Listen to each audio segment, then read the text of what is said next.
sejam muito bem-vindos ao programa Perfil Católico da Arquidiocese de Brasília. O tema de hoje é muito especial, afinal vamos falar sobre essa época natalina. Está chegando o Natal de Nosso Senhor Jesus Cristo. E para falar sobre esse tema, nada mais, nada menos do que Dom Fernando Guimarães aqui conosco hoje. Dom, seja muito bem-vindo ao programa. É uma alegria sempre tê-lo aqui conosco. Alegria minha. E assim, Dom, para a gente começar falando sobre essa época natalina, eu gostaria que o senhor trouxesse uma reflexão, especialmente sobre o perdão. Acho que lógico que ao longo do ano a gente tem que conceder o perdão, a gente deve trabalhar por isso, mas especialmente nessa época natalina, algo move o nosso coração nesse sentido. E aí eu queria que o senhor falasse sobre essa época tão especial.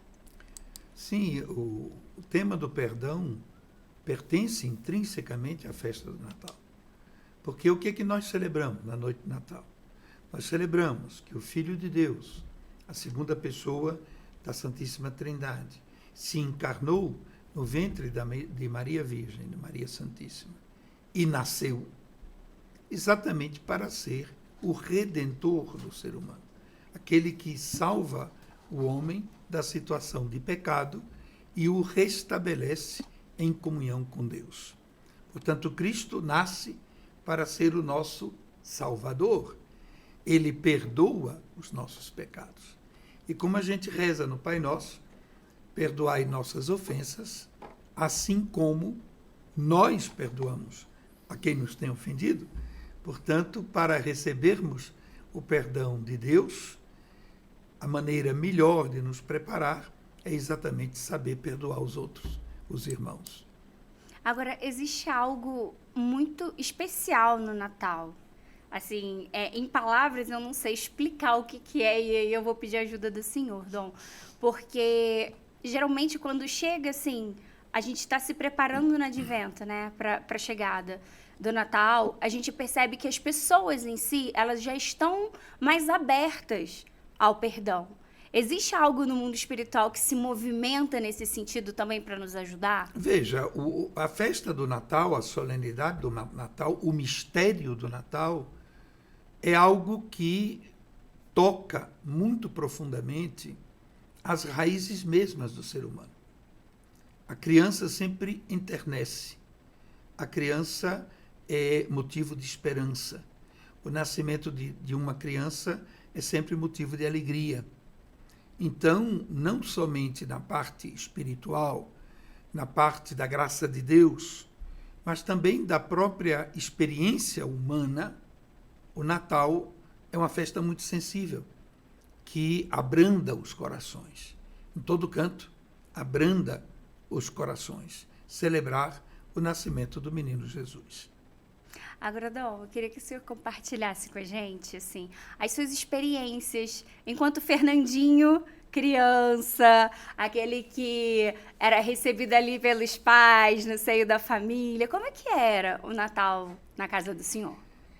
Bem, a minha família, somos uma família muito pequena, pai, mãe e 2 filhos. Eu tenho um irmão que é 5 anos mais novo do que eu.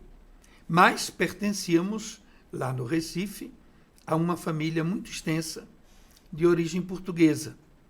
A mãe de mamãe era portuguesa, nascida em Portugal, emigrou para o Brasil já com uma pequena filha pequena, que é a nossa tia mais velha, todas já são falecidas. Então, o Natal, para nós, era sempre reunião na casa da avó materna, com uma consoada portuguesa.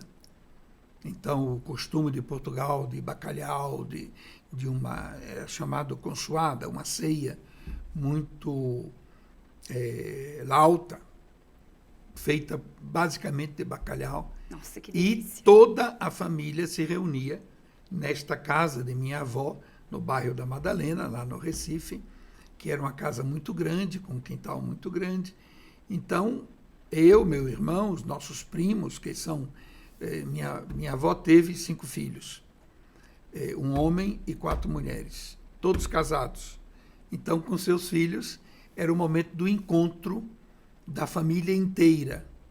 Eu me lembro ainda, eu conservo muito nitidamente, como criança pequena, esta alegria de estar todo mundo junto, era uma grande ceia com toda a família, e depois íamos para a tal da missa de meia-noite, a missa do Galo, que naquela época era a missa meia-noite mesmo. Sim. Né?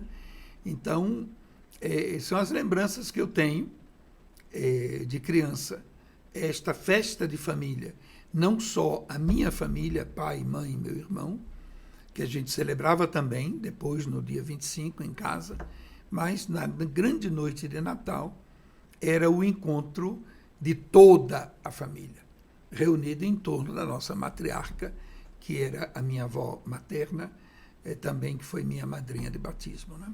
Ai, que lindo. E como é que foi, Dom? Assim, conforme o senhor foi crescendo, e aí o senhor encontra a vocação do senhor, como é que se transformou o Natal ali em família? Veja, eu saí de casa muito cedo, porque naquela época a gente entrava no seminário pré-adolescente. Eu entrei no seminário aos 12 anos de idade. Gente, muito E novinho. fui para Garanhuns, onde depois eu fui bispo diocesano. Garanhuns está a cerca de 200 e tantos quilômetros distante de Recife, no interior, final do Agreste, início do sertão pernambucano. Quando eu entrei no seminário com 12 anos de idade, evidentemente esta relação com a grande família numerosa diminuiu, porque, embora no meu seminário menor naquela época nós tínhamos as férias de janeiro, mas o Natal nós celebrávamos no seminário. Então eu chegava na minha casa já passada a festa do Natal. Tinha ainda aqueles restos de festa, porque festa vai longe. Então houve um certo destacamento. E como também a minha entrada no seminário foi um pouco tumultuada, porque meu pai não queria. Meu pai, na época, era um anticlerical muito forte contra os padres, contra a igreja. Embora a família de mamãe era uma família muito religiosa, meu pai foi a ovelha negra, né? Então, quando eu decidi ir para o seminário, apesar daquela minha idade tão jovem, mas eu marquei que ia, e meu pai teve que aceitar, mas no fundo ele nunca aceitou. Então, durante o período de seminário, e ainda algum tempo do início do meu sacerdócio, meu pai não aceitava essa situação. E com isso houve um distanciamento, mesmo eu em casa, mas o relacionamento da parte dele, não da parte minha, mas da parte dele, era um relacionamento muito frio e muito distante. É interessante dizer, meu pai, quando eu nasci, sonhava que eu fosse militar. Meu pai era do Exército, quase que foi para a guerra como pracinha, foi substituído na última hora porque estava de casamento marcado. E meu pai me queria como militar. Eu ter entrado no seminário, para ele, foi um grande golpe. Foi uma desilusão muito grande, um sofrimento muito grande. E ele, então, se voltou para meu irmão mais novo, 5 anos mais novo do que eu, que fez o Colégio Militar do Recife e entrou para a carreira militar como polícia do Estado de Pernambuco, polícia militar. Uhum. Então, toda a atenção do meu pai era voltada para esse filho que era militar.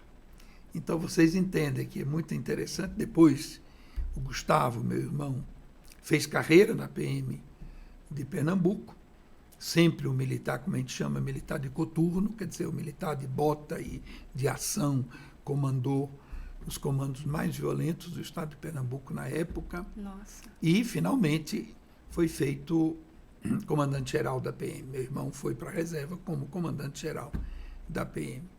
Meu pai já tinha falecido. Quando, finalmente, né, depois de toda a minha vida, eu fui nomeado bispo de Garanhuns pelo Papa Bento XVI, e Francisco me nomeou arcebispo militar do Brasil.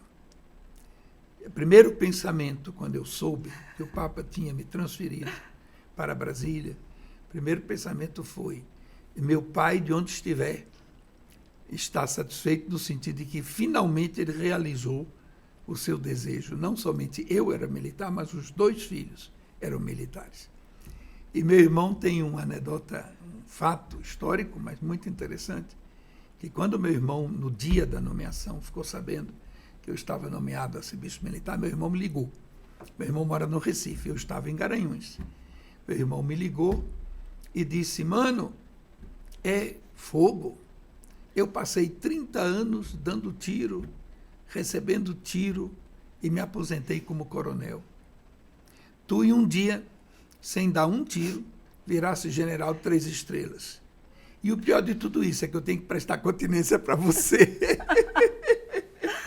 Ai, Dom, Mas que história! foi uma coisa muito interessante. E eu fiquei, então, esses últimos 8 anos aqui em Brasília, quer dizer, com sede em Brasília, como arcebispo militar. Mas a função de arcebispo militar é visitar o Brasil inteiro, as 3 Forças Armadas e as Forças Auxiliares, os PMs e os bombeiros militares dos estados, de modo que foram 8 anos de muita viagem. Eu passava talvez 4, 5 dias por mês em Brasília e o resto era visitando o Brasil inteiro, que foi uma ocasião extraordinária para mim, que eu conheci o Brasil agora. Estou aposentado há 3 anos, por motivo de idade, e houve uma troca, porque Dom Marconi, que era o bispo auxiliar de Brasília, foi nomeado meu sucessor como arcebispo militar, e eu vim para Brasília, que já estava pensando de permanecer em Brasília como capelão voluntário dos hospitais militares, mas o cardeal Dom Paulo, que foi meu aluno de seminário no Rio de Janeiro, no início, Dom Paulo me convidou para assumir o Tribunal Eclesiástico. Então, eu fiquei na Arquidiocese de Brasília como vigário judicial. Graças a Deus, porque, assim, é uma honra e uma alegria compartilhar a vida com o senhor, assim. E, olha, enquanto o senhor falava, assim, eu não consegui conter as lágrimas aqui, porque, assim, os mistérios de Deus são perfeitos, Dom. Eu sou muito apaixonada por Deus, mas quando a gente ouve, assim, relatos, a gente se apaixona cada vez mais, porque, você imagina, ele deu esse carinho para o seu pai, porque com certeza seu pai sabe, Claro. né? A gente comunga, assim, né? Da união dos santos, né? Então a gente tem essa questão. E assim, e também para o senhor, sabe? Sim, de trazer esse carinho para o senhor também, né? E foi também muito interessante, porque quando Bento XVI me nomeou bispo, foi no início de fevereiro, eu tinha, 15 dias antes, pregado o retiro espiritual para as monjas beneditinas da abadia Nossa Senhora da Anunciação do Barroux, na França, que são monjas que seguem o rito tradicional, o rito tridentino. Eu tinha feito 10 dias de retiro para elas no final de janeiro. Quando o Papa me nomeou, na audiência que ele teve com o prefeito da então Congregação para os Bispos, foi exatamente o dia que eu estava terminando o retiro na França. No dia seguinte, voltei para Roma, né, e na sexta-feira seguinte, eu fui comunicado que o Papa tinha me nomeado bispo de Garanhuns. Garanhuns é onde eu tinha entrado no seminário em 1957, exatamente no mesmo dia. Eu entrei em fevereiro, início de fevereiro de 57, no Seminário Menor em Garanhuns, e no mesmo dia, Bento XVI me nomeou bispo diocesano de Garanhuns. Quando eu saí do seminário em Garanhuns, eu nunca mais tinha voltado a Garanhuns. Eu voltei como bispo depois de 40 e tantos anos. Né? Então, uma série de coincidências, não somente depois, quando eu virei arcebispo militar, essa coincidência com meu pai, mas a própria nomeação para bispo, eu recebi como um sinal de obediência a Deus, porque eu achei muito curioso que tenha sido o mesmo dia que eu estava entrando no seminário, em 1957, né, que meu pai me levou até Garanhuns, com a cara emburrada, mas ele me levou. E quando chegamos na porta, eu sou missionário redentorista, portanto era um convento, seminário, estava em um convento dos redentoristas em Garanhuns, que existe até hoje como paróquia deles, dos nossos missionários. E na porta de clausura, aquela época, a clausura que fechava, quando o diretor do seminário veio me receber, e meu pai, a despedida de meu pai foi: você fez a escolha, entrando nessa porta, essa é sua família. E eu, 12 anos de idade, Nossa, que duro. entrei. E levou muito tempo. No final da vida, meu pai dizia que eu era o filho da velhice. Porque eu, mesmo morando no Vaticano, trabalhando com São João Paulo II, qualquer doença mais grave do meu pai, eu pegava um avião e vinha para o Recife. Que eu estava liberado, o Vaticano me liberava, dava uns dias de folga para vir. E meu irmão militar não podia ter essa liberdade que eu tinha, né? Então, no final da vida, papai reconheceu que eu tinha feito a escolha, que era a minha escolha, que me realizou como ser humano, como pessoa, e se reaproximou de Deus, se reconciliou com a igreja e morreu o bom católico. Graças realmente. a Deus. Ai, Dom. Gente, eu sou chorona, eu não consigo conter as lágrimas, porque assim, Deus ele age de forma tão divina na nossa vida, sabe? E quando a gente se abre à vontade dele, Dom, ele vai mostrando assim que ele é Deus, sabe? Sim. E quem como ele? Veja, eu estou fazendo as crismas, agora é o período de crismas aqui na Arquidiocese de Brasília, e os bispos auxiliares e eu ajudamos muito fazendo as crismas das paróquias, né? Claro. E eu sempre fico muito emocionado e digo para os jovens, quando eu estou crismando, na homilia, eu sempre digo para eles o seguinte, que a minha emoção é a seguinte: eu vendo esses jovens na minha frente, e eu como sucessor dos apóstolos, como bispo, administrando para eles a plenitude do Espírito Santo no sacramento da crisma, a minha memória vai para o passado. Quando eu, com 14 anos de idade, estava sentado num banco na igreja, minha igreja paroquial da Madalena, no Recife, e recebendo a crisma de um bispo. Então eu digo para eles, para os jovens, escuta, apesar de todas as nossas imperfeições, de todas as nossas cabeçudices, apesar dos nossos pecados, Deus é fiel com a gente. E aquilo que aconteceu na minha crisma, quando eu tinha 14 anos, acompanhou a minha vida, levou minha vida com os altos e baixos que toda a vida tem, para cumprir a vontade dele, ao ponto de que hoje, como sucessor dos apóstolos, eu posso transmitir para eles o que eu recebi aos 14 anos, né? Isso é uma experiência muito forte para mim. E nesse período de final de ano, que são muitas crismas, 2, 3 por final de semana, nas várias paróquias, marca muito a minha reflexão. Eu imagino assim, o senhor não contou, né? E vou pedir até para o senhor compartilhar com a gente. O senhor diz, eu entro com 12 anos para o seminário. 12 anos, a gente é muito jovem para ter certeza ali do que se quer. Eu queria saber quando que o senhor sentiu esse chamado assim, de Deus para a vida. É difícil explicar. É difícil explicar. Porque com um pai não praticante, contrário à prática religiosa, era essa minha avó materna, minha madrinha de batismo, que me levava à missa escondido. Escondido, Dom? Escondido do pai, porque o pai não queria, né? Isso era uma coisa... E eu fui primeiro coroinha da minha paróquia, porque a paróquia foi criada pelos padres redentoristas quando eu tinha meus 4 anos, 5 anos, lá na Madalena, no Recife. Então eu fui o primeiro coroinha dessa paróquia. Que legal! E para mim foi normal, de uma vocação inicial muito infantil de ser maquinista de trem, que meu pai durante um tempo foi gerente de uma usina em Pernambuco, a usina Catende. Então tinha aqueles trens, aquela Maria Fumaça que passava, que carregava cana, etc. E muitas vezes eu pegava, como filho do gerente da usina, eu pegava a máquina para ir de uma estação para outra e voltar.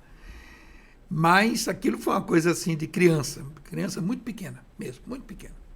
Mas quando eu comecei a servir a igreja como coroinha, a me interessar, a participar mais da vida dos 2 padres holandeses que chegaram à minha paróquia um grande sofrimento. Eles não tinham igreja. A igreja foi construída durante esse tempo. Carreguei muito tijolo como criança para ajudar na construção.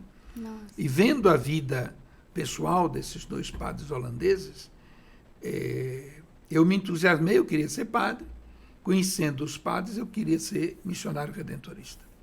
Foi muito interessante que, quando mamãe morreu, a gente descobriu, entre as coisas dela, uma carta que eu tinha escrito para os meus pais ao entrar para o seminário, em 1957.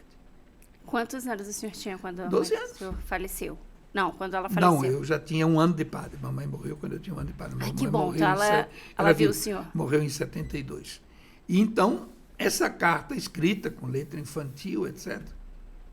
Mas me impressionou, eu não me lembrava disso, mas ler a firmeza com que eu defendia diante de meu pai a minha vocação. Claro que a gente não tinha o conhecimento adulto que a gente tem agora. Claro. A gente entra atraído por uma forma de vida, a gente entra, isso é muito comum nas vocações ao sacerdócio, inspirados por figura de padre que você conheceu, no Sem caso, dúvida. os meus 2 holandeses, Padre Pedro e Padre Arnaldo. Padre Pedro faleceu cedo, Padre Arnaldo eu ainda encontrei na Holanda, velhinho, quando eu trabalhava no Vaticano. Eu estive na Holanda em visita e pude estar com ele já bem velhinho antes dele Eu falecer. imagino a alegria dele. Sim. Então, a vocação começa assim. Começa com uma atração por aquela forma de vida. A gente, como criança, percebe, em certo sentido, a generosidade dessa doação. A gente se entusiasma com a liturgia. E depois, quando a gente entra, eu entrei muito cedo, a gente vai amadurecendo os motivos. Né? Por exemplo, os redentoristas. O que me levou para a congregação redentorista foi o testemunho desses 2 padres. Eu não sabia nada de Santo Afonso, não sabia nada do carisma da congregação. Quando a gente, depois do noviciado, e a gente vai aprofundando, a gente percebe a sintonia profunda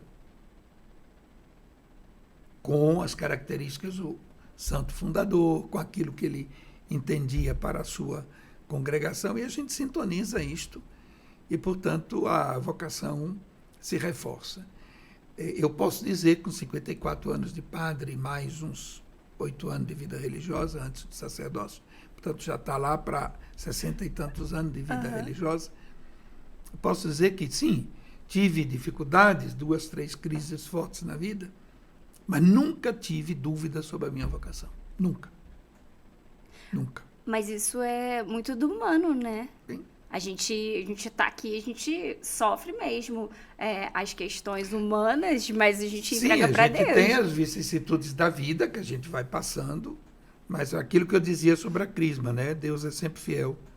E aquilo que é desígnio dele, ele ajuda a gente a realizar. Não, e sempre que a gente coloca Deus à frente, Dom, por mais difícil que seja, porque a gente não está imune. Eu sempre falo isso, né? Quando as pessoas falam assim, agora eu sou cristão, vai dar tudo certo, a minha vida vai prosperar assim, não sei o que, igual o povo fala por aí. Gente, pelo contrário. Quando a gente acende mais a luz, é que a gente vê mais sujeira, Veja, mais dificuldade. Jesus no Evangelho nunca prometeu bombom de chocolate e doce de coco. Cruz. Jesus no Evangelho diz, se alguém quer ser meu discípulo, renuncie a si mesmo, Pega a sua... tome a sua cruz e me siga. Exato. Cristo poderia ter dito, renuncie a si mesmo, tome sua cruz e se vire. Exatamente. Não, me siga, quer dizer, ele vai à frente com a cruz dele, e na cruz dele estão todas as nossas. Sem dúvida. Então, a gente seguindo Cristo com a cruz é sinal de morte, mas é sinal de ressurreição. Não é um acaso que as 5 chagas, as feridas dos pregos na cruz, que durante a vida de Jesus foram sinais de morte, quando ele ressuscita, as 5 chagas permanecem.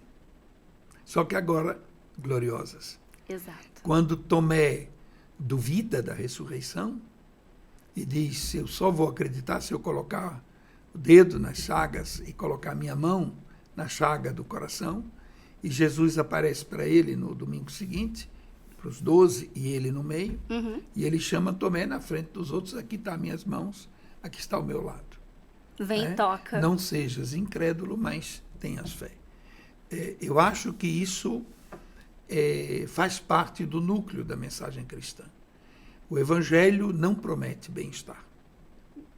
É uma deformação do Evangelho, uma teologia, que, aliás, é veterotestamentária, é uma mentalidade que pertence mais ao Antigo Testamento e não ao Novo, que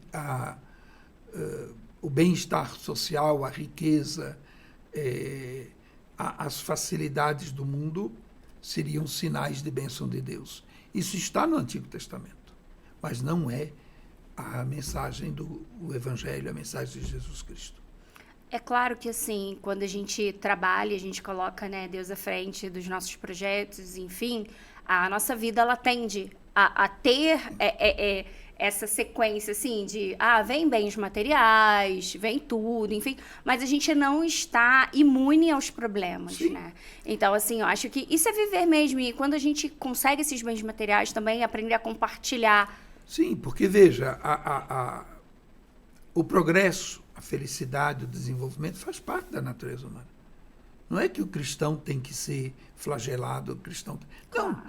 E ainda mais, como o trabalho profissional do cristão é instrumento de santificação, e quem realçou isso muito fortemente nos nossos tempos modernos é São José Maria Escrivá. Sim. O trabalho profissional é meio de santificação para o fiel leigo. Para todos, porque meu trabalho profissional hoje é ser bispo. Se eu cumpro bem a minha profissão, se eu realizo bem a minha profissão, eu estou me santificando nela, né? E isso para qualquer leigo, para qualquer profissão, para qualquer situação social. Não é que nós somos destinados a sermos fracassados, pelo amor de Deus. É claro que a vida humana a gente vai construir, a família, vocês casados, vão construir o futuro dos filhos, e tudo isso é bênção de Deus, não tem dúvida nenhuma. Agora, o que eu estou dizendo é uma falsa teologia da prosperidade, de dizer, se você tem fé, você nunca vai ficar doente, você vai ganhar grande desemprego, carro novo. Isso não está no Evangelho. Não existe isso. Não existe. Não é cristão, exatamente. E eu acho, assim, enquanto o senhor falava, eu lembrava que porque me emocionou muito, assim, o senhor falando sobre sua relação com seu pai, Dom. E aí eu lembro daquela passagem que diz, né? Se credes em Cristo com todo o teu coração e com toda a tua alma, então serás salvo tu e tua família, tu e tua casa. Sim. Dom, gente, quando seu pai, ele percebe ali, olha, eu tenho um filho sacerdote. Sim. E aí ele volta a ter essa intimidade com a igreja. Sim. Volta a essa comunhão com a igreja. Certeza de que a vocação do Senhor fez com que ele alcançasse o céu também. Sem dúvida nenhuma. Eu acho que em uma família, a vocação sacerdotal e religiosa de um dos filhos, se ela é vivida com autenticidade, com entusiasmo, como é o meu caso... Sou padre. Graças a Deus. Até o fundo da alma. Amém.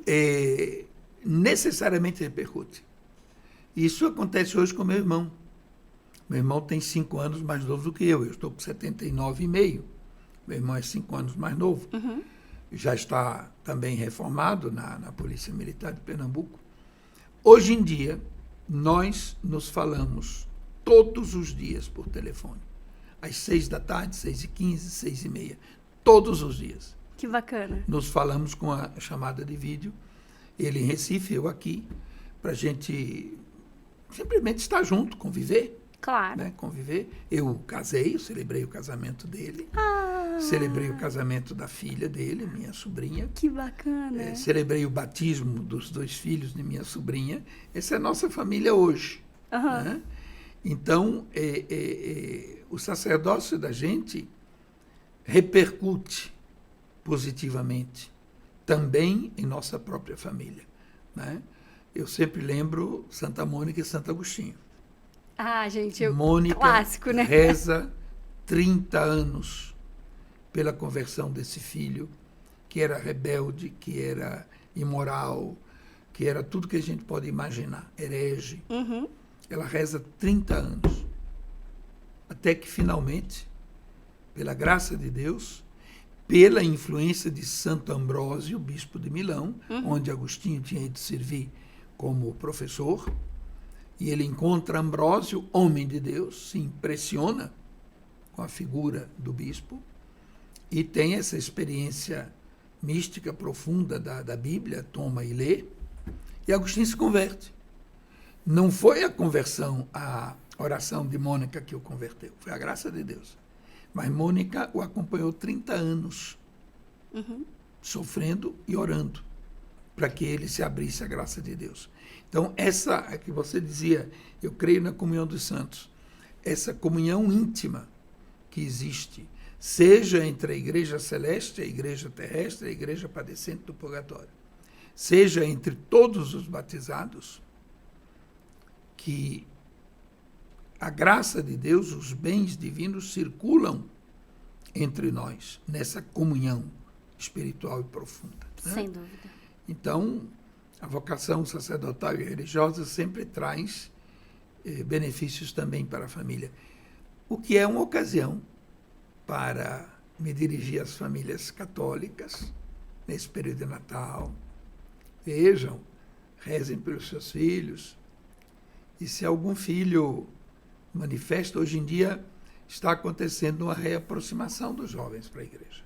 Graças a Deus. A gente acompanha, eu visitando as paróquias aqui da Arquidiocese de Brasília, como jovens hoje estão se introduzindo como cerimoniários, como acólitos, estão servindo o altar com uma generosidade, uma alegria muito grande. Se a gente acompanha esses jovens e dá para eles uma formação profunda cristã, os introduz numa espiritualidade séria e não somente sentimental, mas numa espiritualidade de compromisso com Cristo, vocações vão surgir disso. E é preciso que as famílias católicas apoiem os seus filhos. Eu posso dizer isso de coração porque eu sei a falta de apoio que eu tive. Né? Eu fui por teimosia. Graças a Deus. E me ordenei por teimosia. Graças a Deus. Mas quando a família incentiva e ajuda, e a família participa com o filho das atividades da igreja, a gente cria um núcleo de uma família como deve ser o sacramento do matrimônio. Uma comunhão profunda de vida entre os dois, entre os cônjuges, e vida que se abre para a geração e educação da prole, né? O mistério da Santíssima Trindade fica bem representado numa família cristã que vive a profundidade do matrimônio. Tanto Sem como dúvida. esposos, como pais e filhos. E filhos entre si. Né? É uma imagem belíssima do mistério da Santíssima Trindade. Sem sombra de dúvidas, assim, eu estou relendo, né, o livro Confissões de Santo Agostinho, e até é muito providencial se eu falar sobre isso, né, a gente nem combinou falar sobre isso, mas enfim, eu estou relendo, e assim, a gente vê ali o quanto que Deus foi agindo, e Santo Agostinho, ele tem um detalhe, porque ele era um homem muito inteligente. Então, Deus laçou ali Santo Agostinho o quê? Sim. Na retórica. Pela inteligência. Né? Porque ele se gava muito ali durante o livro inteiro, ele fala, né? Eu sou um homem muito inteligente e eu gosto, né? Era algo que me chamava muita atenção. E aí, quando ele se depara, então, com o bispo, ele fala, peraí, mas ele fala melhor do que eu? Como assim? O que tem nele que eu não tenho? Que eu não tenho Sim. e eu preciso disso ali. E eu achei isso muito formidável, assim, Dom. Eu tenho 2 meninos, né? E engraçado porque durante a gravidez do Miguel, o senhor até me deu uma Nossa Senhora grávida, né? Eu achei maravilhoso, assim. Eu vou ter uma relíquia daqui a uns anos, sabe, gente? Eu sempre entreguei muito a vida do Miguel, assim, mas com um sentimento no meu coração, assim. Eu tenho um sentimento de que ele tem a vocação sacerdotal. É algo, eu não sei explicar, tá? Mas está no meu coração. Claro que isso a gente vai, né, trabalhando com ele, enfim, ele tem que sentir esse chamado, né, obviamente, Claro. porque ele tem 9 meses de vida hoje. Veja, uma coisa Mas- é os pais que são duas situações diferentes. O pai, ou sobretudo a mãe, que quer um filho padre, e a gente tem que ter muito cuidado para não forçar. Exatamente. Para não forçar, para não condicionar. Exatamente. Eu, na minha longa vida de Vaticano, 28 anos no Vaticano, trabalhando exatamente para os padres diocesanos do mundo inteiro, que era o meu trabalho. Quantas vocações que não deram certo e que não eram vocações da pessoa do padre, eram vocações da mãe. A gente tem que tomar muito cuidado com isso. Isso é um cuidado que a gente tem que ter. A gente pode pedir a Deus. A família de Santa Teresinha, do Menino Jesus, o Luiz e a Zélia, sempre quiseram ter um filho padre. Teresinha sempre desejou ter um irmão padre. Os meninos que nasceram morreram muito cedinho. O menino que nasceu morreu muito cedo. Mas Santa Teresinha, no final da vida, acaba ganhando 2 irmãos espirituais, Padre Bellier e o Padre Roland. Bellier missionário branco, das Missões de África, e o Bellier da Sociedade das Missões de Paris, o Roland da Sociedade das Missões de Paris, que se tornaram irmãos espirituais de Teresinha. E as cartas dela para os dois são coisas estupendas. Um lado é esse, a gente pode desejar, mas a gente não pode forçar, nem Sem preparar. Sem dúvida. Porque será uma vocação que nunca será uma vocação autêntica e nunca será vivida em profundidade. Sim. Isso leva a vida dupla, leva a problemas. Deus nos livre disso. E, por outro lado, o exagero contrário, que é tentar impedir. Exato. Tem uma autora aí que diz que os filhos não nos pertencem. Então, o papel, a tarefa de um pai e de uma mãe é incentivar o filho a que encontre o seu lugar na sociedade. E para uma família católica, incentivar o filho a encontrar o seu lugar na sociedade, respeitando os desígnios de Deus, acolhendo os desígnios de Deus, né? Exato. Então, as duas atitudes são atitudes opostas, mas são atitudes que a gente precisa estar atento para evitar, porque não são realizadoras de uma personalidade adulta, de uma vocação sincera e autêntica, né? Sem dúvida, sim. Eu tinha um padre muito querido que acompanhava a gente lá em Petrópolis, e ele falava sempre pra gente, assim, a gente na preparação pro casamento e tudo, e ele falava assim, olha, assim que vocês engravidarem, comecem a rezar pela família que esse filho vai ter. Ou pela esposa que vai chegar um dia, ou pela vocação sacerdotal que vem. Então, assim, eu sempre rezo, assim, né? Sempre nas minhas orações eu falo para ele, Senhor, ó, aqui eu te apresento Mateus e Miguel. Que seja feita a tua vontade na vida deles. Exato. E que, se for para o casamento, que o Senhor prepare a melhor esposa para os meus filhos. Mas que, se for ordenação sacerdotal, que eles sejam o melhor padre Sim. que eles possam ser. Porque não existe nada mais bonito, e eu falava isso até com o Frei Gilson, um dia que a gente se encontrou aqui nos corredores da Cúria, eu falava para ele, não existe nada mais bonito do que a gente ver um sacerdote que vive de verdade, Sim. assim como a gente, um pai de família que vive de verdade a vocação dele. Sim. Porque a gente vê uma entrega muito bonita, né, Dom? Você se encontra no seu lugar. Aquilo do início da carta aos Efésios, que eu sempre gosto, que Deus nos amou e nos predestinou antes da criação do mundo a sermos santos e imaculados na sua presença. A gente pensar isto, que nos desígnios de Deus, desde sempre, eu sou pensado para ser o que eu sou e para, sendo o que eu sou, ser um instrumento de louvor de Deus na minha vida. Né? Isso vale para todos nós, para todo e qualquer ser humano. Deus pensa com carinho desde sempre, cada um de nós. Desde o ventre da tua mãe eu já te conhecia, né? É muito bonito isso. E quando a gente fala do Natal, Dom, a gente traz aqui, a gente está falando muito sobre família, exatamente porque a família é uma instituição que ela é muito visada, assim, pelo mundo, né? Ela é... O tempo todo a gente recebe ali, enfim, inúmeras situações desafiadoras e que a gente precisa ter esse olhar mesmo cristão para a nossa família, para a nossa casa, para os nossos, né? Primeiro evangelizar os nossos.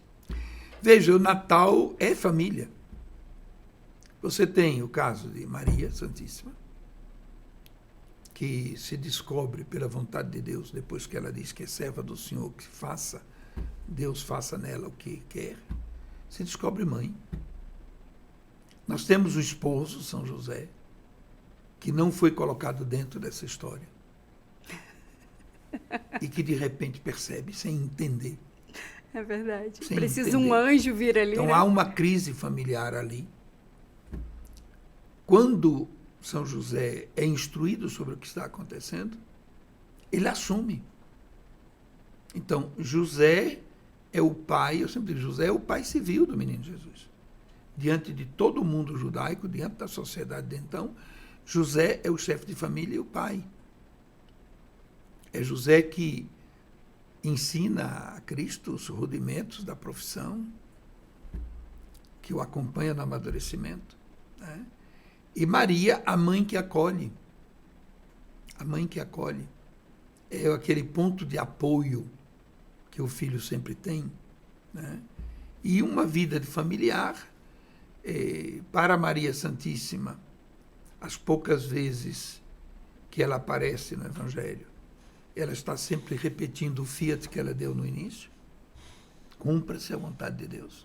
Ela está sempre ao lado do filho, como a mãe que apoia, a mãe que é o ponto de apoio, a mãe que sofre com, que vive com e vive para o filho.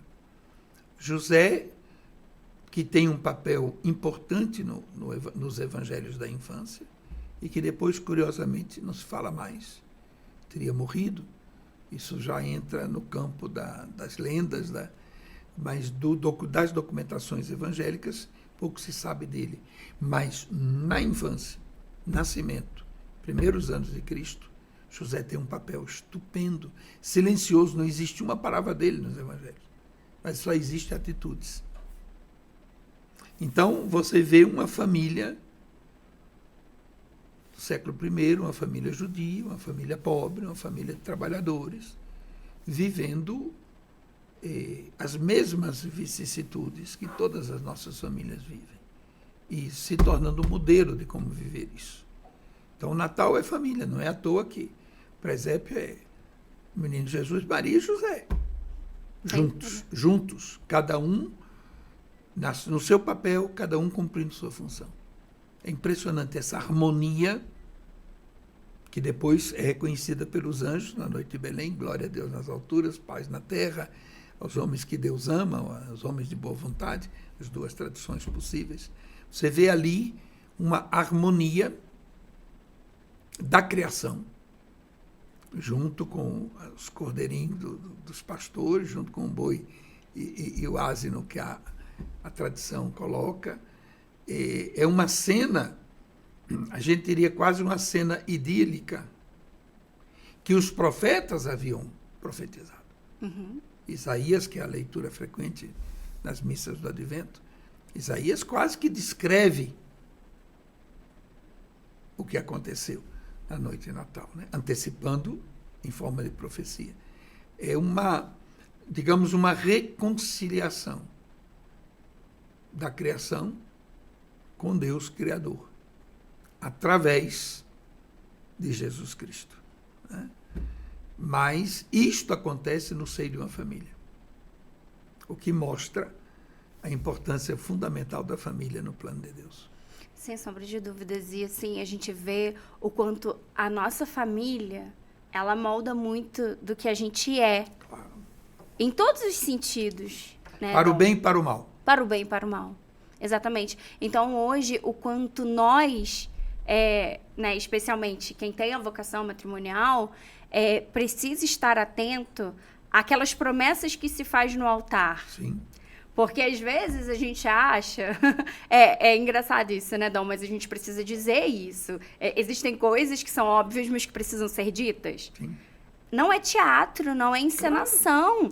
As Não é pessoas um ato precisam social. entender. Veja, o que hoje eu enfrento, eu sempre trabalhei em tribunal de nulidade matrimonial, mas atualmente aposentado da vida militar e como presidente do tribunal, são praticamente 3.000 causas de nulidade de matrimônio que estão em andamento no nosso tribunal. São mais de 2.000 pessoas em lista de espera para entregar o libelo solicitando o estudo do tribunal. Quais são os capítulos de nulidade mais frequentes? E praticamente 95%, 96% de nossas sentenças são afirmativas. Por 2 capítulos de nulidade. Maturidade, Cano 1095-2, na linguagem jurídica, grave falta de descrição do juízo acerca dos direitos e deveres essenciais do matrimônio. Traduzindo essa linguagem jurídica, a gente diz a maturidade proporcional aos direitos e deveres do casamento. As pessoas, mesmo com a idade cronológica mais avançada, mesmo com a maturidade psicológica, não entendem a profundidade desse sacramento. Eu dei já a sentença de nulidade, por exemplo, para um profissional do mais alto gabarito na empresa que ele trabalhava. Profissional de alto gabarito, considerado um dos melhores profissionais da empresa. Profissionalmente. Ótimo. Agora, para a relação conjugal, ele se tornou incapaz por uma educação errada de sua mãe. Que ele via em todas as mulheres a figura materna. Então, não tinha condição. Sem condição. Por exemplo, eu dou um exemplo, né? Essa maturidade proporcional. Por isso que São João Paulo II, na Familiares Consórcio, ele insistia tanto na preparação dos jovens. E que ele dizia que é uma preparação que já devia começar no seio da família. Quando a criança pequena vai descobrindo a sociedade. Nessa sociedade menor que é a relação marido e mulher, pais e filhos. Uma educação remota. A educação depois na pastoral da juventude. A gente tem que superar essa história de pastoral da juventude, violãozinho, pim, pim, pim, pim, pim, pim, amor, amor, amor, amor. É verdade. A gente tem que propor os valores da vida. Exatamente. Para ajudar os jovens a descobrir esses valores.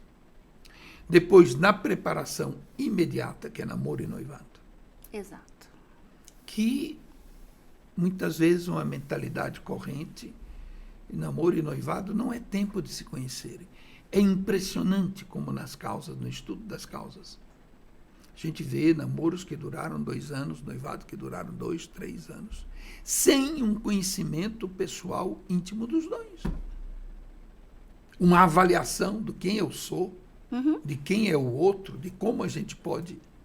Juntos formar uma família? Então, faltando isto, o Código de Direito Canônico diz que esse matrimônio é nulo. Lógico. Consentimento matrimonial foi viciado. E o segundo capítulo de nulidade, que é a exclusão do bem dos cônjuges. Quer dizer, a pessoa casar sem realmente querer viver para e com o outro. Eu posso até dizer que aqui no tribunal daqui de Brasília, a gente dando várias sentenças assim de bem dos cônjuges, um dia eu pensando, disse assim, meu Deus, será que a gente não está sendo facilitão demais? Aí, vocês sabem que o Tribunal da Rota Romana, que é o Tribunal do Papa, que julga em última instância os processos de nulidade matrimonial, que eles publicam a cada ano o volume das sentenças que eles dão. Sim. Que funciona como uma espécie de súmula. Fazem a nossa jurisprudência, né? E os 2 últimos volumes que o cardeal trouxe agora de Roma para o nosso tribunal Eu estava olhando o índice, lá também. Descrição do juízo, bem dos cônjuges, bem dos cônjuges, bem dos cônjuges.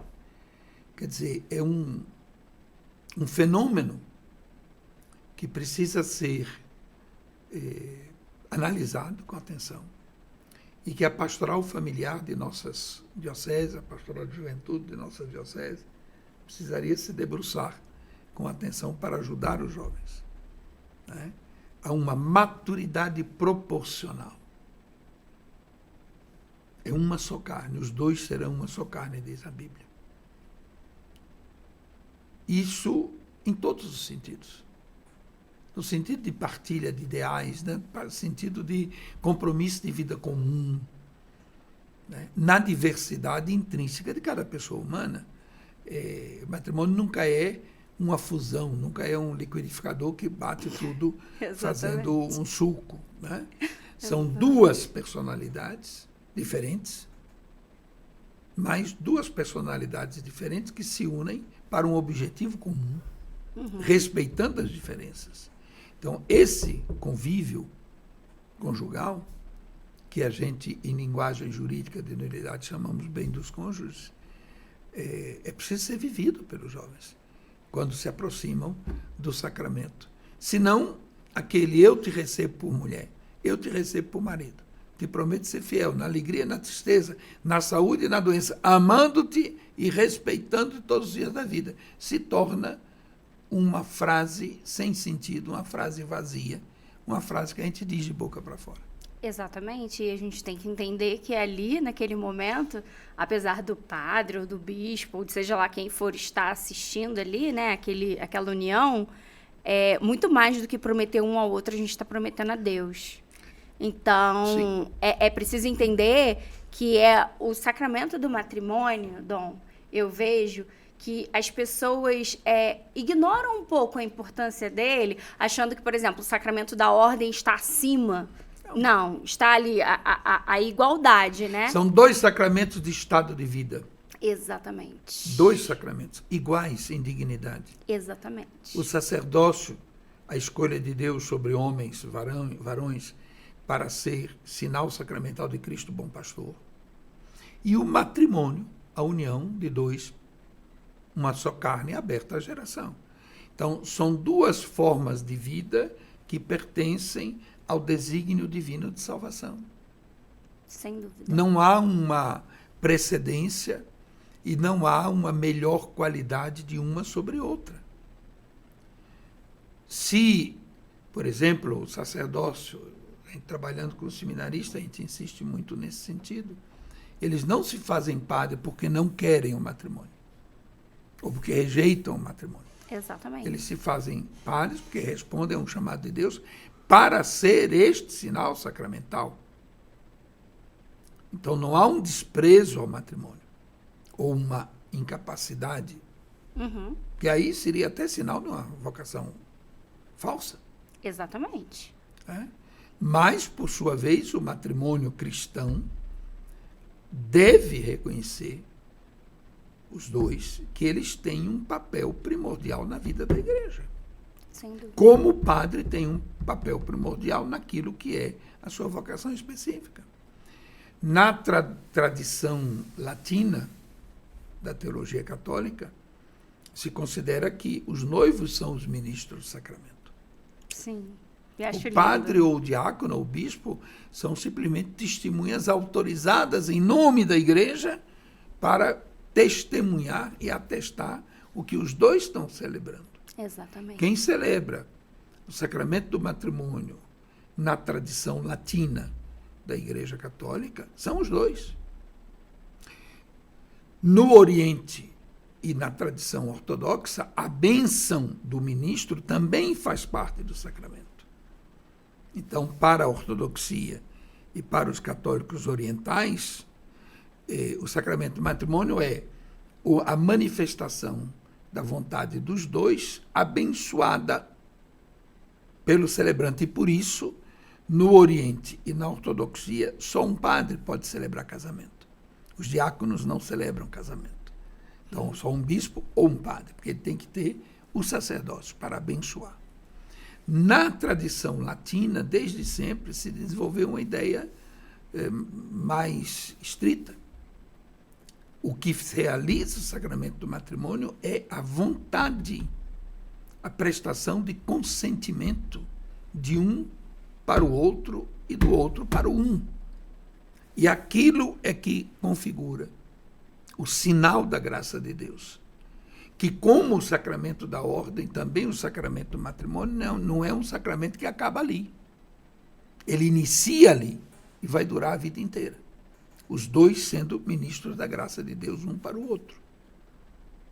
Como o sacerdócio, por sua exigência interna, é uma realidade que vai acompanhar a vida da pessoa ordenada até a morte e depois da morte. Depois da morte. A gente acredita que tu és sacerdote eternamente. Exatamente. Né? Então, não é como cantava poeticamente, mas também de maneira não correta, Vinícius de Moraes. O amor é eterno enquanto dura. Não. É o contrário. O amor dura porque é eterno. É eterno. É verdade. É lindo. Ai, gente, que programa gostoso, Dom. Meu Deus do céu. Assim, que aula de vida, sabe? Que, assim, o meu coração tá muito feliz por esse programa. Que bom. Eu acho que vai alcançar muitos outros corações, assim, né? Que hoje precisam dessa palavra, assim, de esperança, de perdão, de reconciliação. Eu queria que o senhor deixasse aqui pra gente, né, no final desse programa, então, assim, a sua bênção e uma mensagem para quem nos assiste, para quem nos ouve, de tudo que a gente conversou aqui, para que vivam bem esse Natal e que seja o primeiro Natal da vida de cada um, porque a gente acha, assim, a gente sempre fala, no Natal do ano que vem. Não, o Natal é esse Natal. Porque, veja, a festa do Natal, embora nós tenhamos uma data, e é bom esclarecer, né, nós não sabemos que dia Jesus nasceu. É verdade. Não sabemos de jeito nenhum, porque às vezes a pessoa usa isso hoje em dia com a difusão dos pensamentos nas mídias. Uhum. A igreja nunca afirmou que Cristo nasceu no dia 25 de dezembro, porque nós não sabemos, o Evangelho não diz nenhuma data. A escolha do dia 25 de dezembro é uma escolha da igreja primitiva, quando, nos primeiros séculos, se procurava usar das grandes festas pagãs que tinham influenciado a cultura e transformar aquela festa num sentido religioso, católico, cristão, para que o povo deixasse o paganismo.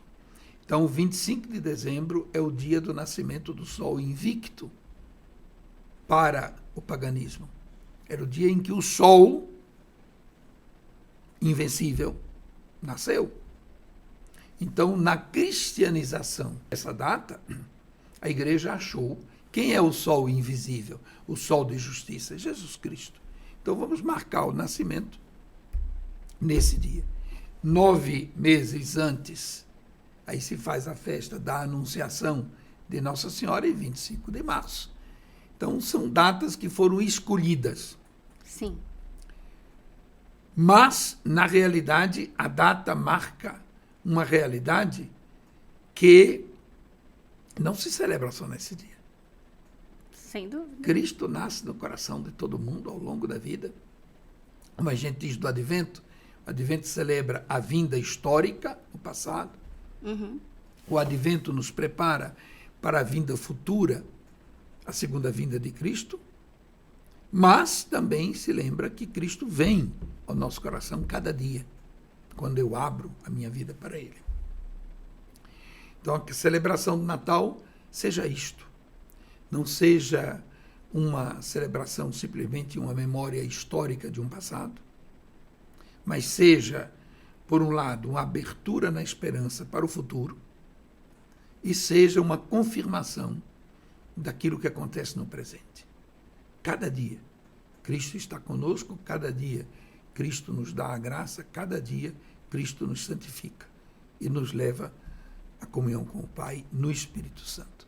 Isso significa sacramento da confissão, nos preparar bem para o Natal, com uma boa confissão que retome todo o nosso esforço e desejo de ser fiel a Cristo e ao Evangelho. Um momento de celebração eucarística, de comunhão eucarística com Cristo. Um momento de profunda vida familiar. Nós corremos hoje em dia o risco. Me aconteceu como arcebispo militar, quando eu fui visitar nossas tropas no Haiti. As tropas estavam a serviço das Nações Unidas, o Haiti, e no dia da minha chegada, com os generais brasileiros que estavam lá, fomos a um restaurante, poucos, porque o Haiti é aquela situação. Fomos a um restaurante. E enquanto estavam na mesa, os generais, os coronéis e eu, na mesa, diante de nós, estava uma família de haitianos ricos. São poucos, uma minoria. Estava o pai, a mãe e 2 filhos, um rapaz e uma moça. Todos os 4 com o telefone celular na mão. Então você vê um momento de encontro familiar. Cada um, eu até brinquei, era o general Ajax, que na época era o comandante das forças das Nações Unidas do Haiti. Eu comentei com ele. Eu disse, general, provavelmente eles estão conversando entre eles. Que a gente já está tão acostumado com os dedinhos que a gente conversa hoje em dia pelo celular. Mas veja, eu quero perder uma ocasião bonita. Então, que o Natal possa ser uma ocasião bonita da gente viver os laços familiares. Olho no olho, coração no coração. Que acho que assim a gente pode viver bem o Natal. Amém. O Senhor esteja convosco. Ele está no meio de nós. Abençoe-vos o Deus Todo-Poderoso, Pai, Filho e Espírito Santo. Amém. Dom, muito obrigada. Eu que agradeço. A vocês que nos acompanham, muito obrigada pela companhia, obrigada pela audiência, que você tenha um santo e feliz Natal. Lembre-se de desligar o celular, viver com a sua família, abraçar, pedir perdão e viver em Cristo, porque não existe alegria maior do que a gente celebrar uma festa de aniversário com o aniversariante estando presente. Então, feliz e santo Natal, paz e bem, a gente se vê no próximo programa.